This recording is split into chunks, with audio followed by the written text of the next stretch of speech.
Et dans la première partie, bah, on va justement parler de qu'est-ce que c'est la paléontologie et qu'est-ce que c'est qu'est-ce que font les paléontologues. Mais c'est Donc, vrai ça. Revenons aux voilà. bases finalement, c'est ça, essayer Déjà, de revenons aux savoir bases pour être qu'est-ce sûr que tout le monde, c'est ça, pour être sûr que sache un tout le petit monde peu ce que c'est ait que la bien compris. paléontologie. À ne pas Exactement. confondre avec l'archéologie, n'est-ce pas?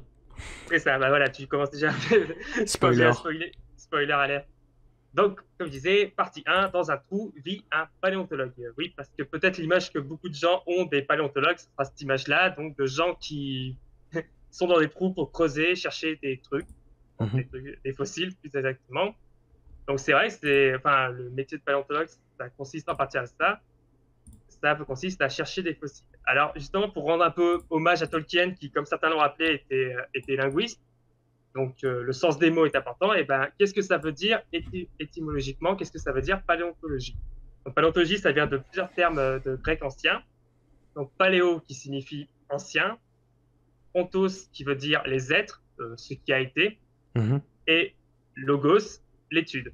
Donc en gros, paléontologie, ça veut dire l'étude de la vie ancienne, tout simplement.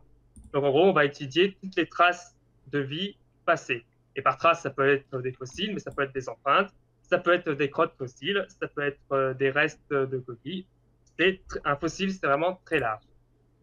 Et donc, paléontologie, comme on dit, on étudie donc les restes d'organismes. Donc, il y a un côté un peu qui dépend de ce qu'on appelle la biologie, donc l'étude de la vie en général. Mais ces formes de vie, ces restes, ces traces de vie, bah, elles sont présentes dans les sédiments. Donc, la paléontologie est aussi un peu à la frontière avec la géologie. Donc voilà, la paléontologie, c'est un peu à la frontière entre ces deux domaines. Donc, en général, dans les parcours pour devenir paléontologue, en général, il y a un peu de formation en biologie et en géologie, même si en fonction des formations qu'on fait, on peut avoir des fois un peu plus de biologie ou de géologie, et en fonction aussi des spécialités de chacun.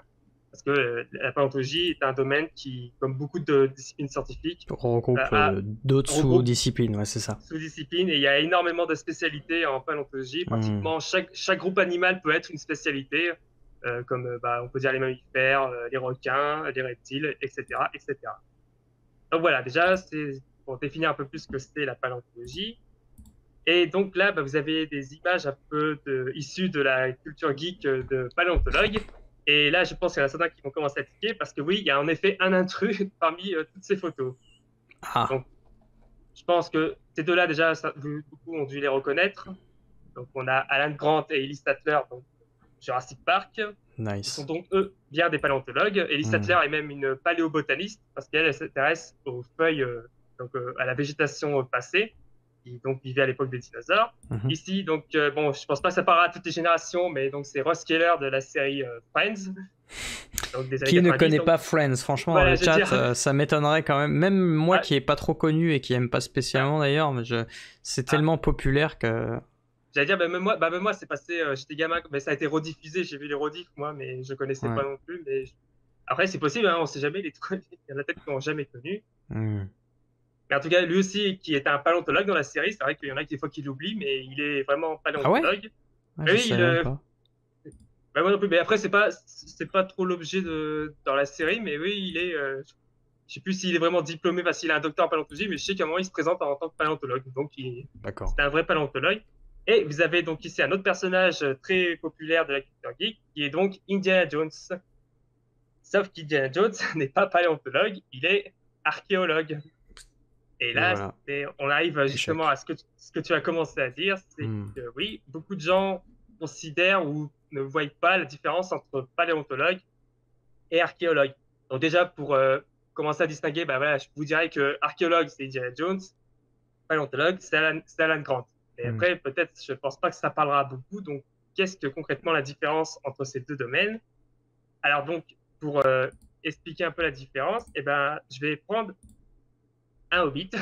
Ouais. Et pour ce qui est intéressant, ça va être, je vais d'abord présenter une description comme si c'était un paléontologue qui décrivait un hobbit, et après je présenterai une description comme si c'était un archéologue qui décrirait un hobbit. Ah, ça c'est Donc, intéressant, ça. On va donc, pouvoir voir du coup, comprendre c'est ça. Et subtilement la différence, quoi. comme ça. Donc je vais commencer déjà. Alors bon, j'ai noté parce que la description est un peu longue, je me sentais pas de apprendre par cœur. Donc on va commencer déjà par la description. On va dire tiens archéologique plutôt. Donc Ouais. en premier, la description archéologique qui va peut-être vous dire quelque chose. Alors donc les hobbits vivent de la culture de leur terre, satisfaits d'ignorer et d'être ignorés du monde des grands. Ils ne sont jamais connus comme valeureux, guerriers et ne comptaient pas plus de braves non plus. Ça, c'est- Il était de notoriété publique que la véritable passion des hobbits était la boustifaille. Ils ont développé un intérêt dans le brassage de la bière et le fumage de l'herbe. Les hobbits partagent l'amour des choses qui poussent. Donc, je pense que ça aura dit quelque chose avec pas mal de monde. Donc oui, c'est l'intro de la communauté de l'anneau Ah, à c'est propos, ça.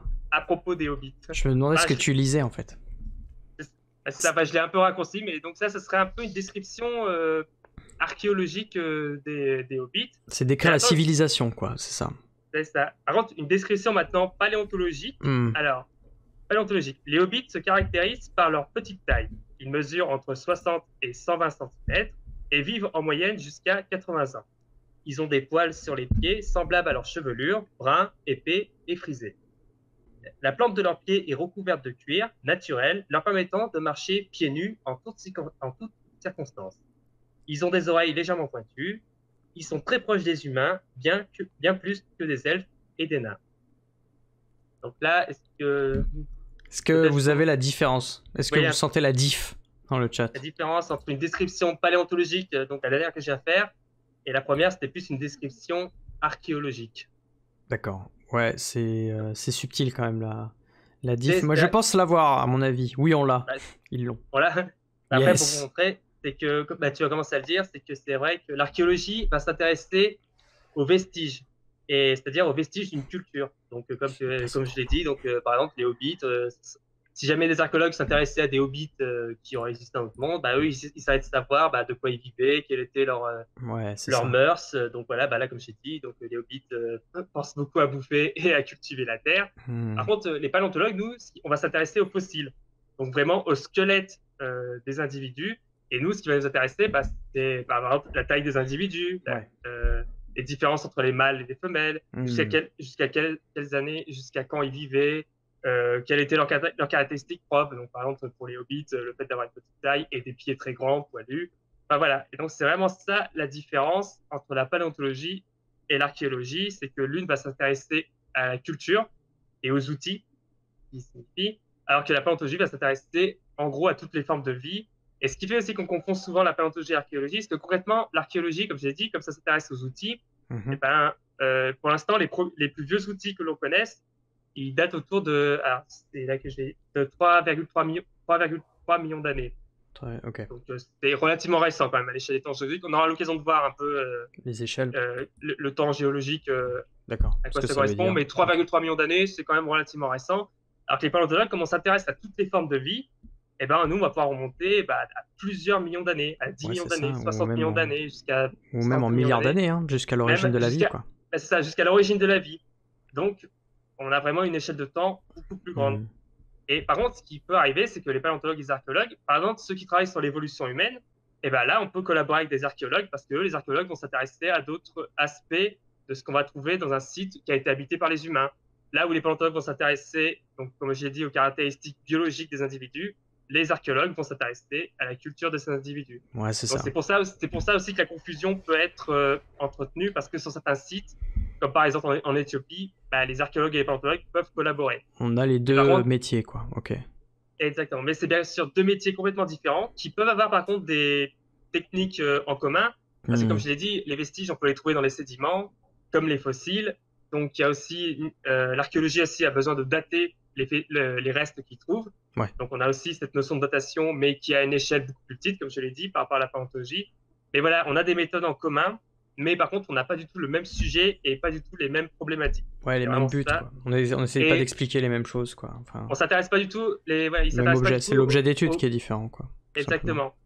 Tout simplement. Mais ça paraît tout simplement, mais Oui, beaucoup mais de gens c'est confondent. pas. Ouais, c'est sûr que c'est pas Parce que évident. oui, concrètement, c'est des gens qui creusent dans la terre pour trouver des restes, mais ils ne cherchent pas les mêmes objets. Ils cherchent Et pas comme les on mêmes dit, réponses aux questions de recherche qui sont derrière, quoi.